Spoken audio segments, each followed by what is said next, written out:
Alabama Secession Convention, Resolution of Resistance, January 7th, 1861, and Ordinance of Secession, January 11th, 1861.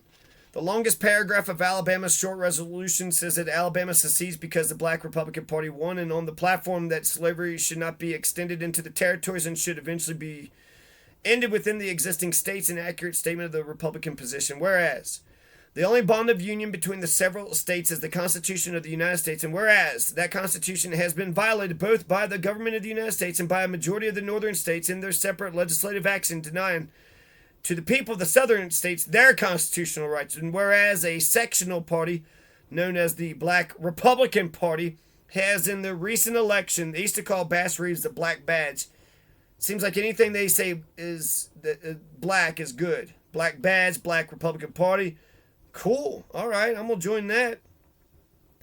Has in the recent election elected Abraham Lincoln to the office of president and Hannibal Hamlin to the office of vice president of these United States upon the avowed principle that the Constitution of the United States does not recognize property in slaves, and that the government should prevent its extension into the common territories of the United States, and that the power of the government should be so exercised that slavery in time should be exterminated, resolved by the people of Alabama in convention assembled that the state of Alabama cannot and will not submit to the administration of Abraham Lincoln and Hamlin as president and vice president of the United States upon the principles referred to in the preamble.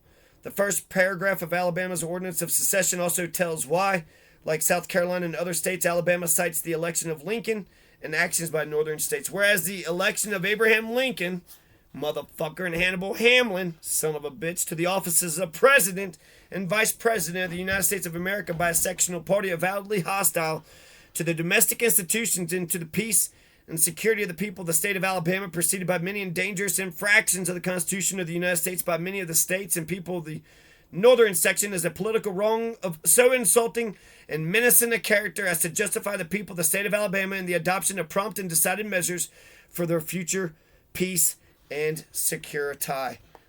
Peace and security. The Ordinance of Secession, January 11th, Alabama. I don't know! You neo-Confederate sons of bitches. You say it's not about slavery, but here Alabama says it's about slavery. Florida says it's about slavery. Mississippi says it's about slavery. Maybe South Carolina doesn't? Did South Carolina say something different? Let's get South Carolina. What was the reasons for South Carolina's, fucking secession? Well, we'll get back to it here in a second. South Carolina. You pieces of shit. Look what the fuck you've started, you motherfucker. But, yeah, slavery, and then slavery again. And then they try to cover it up all. It was the election of Lincoln, not slavery. Slavery.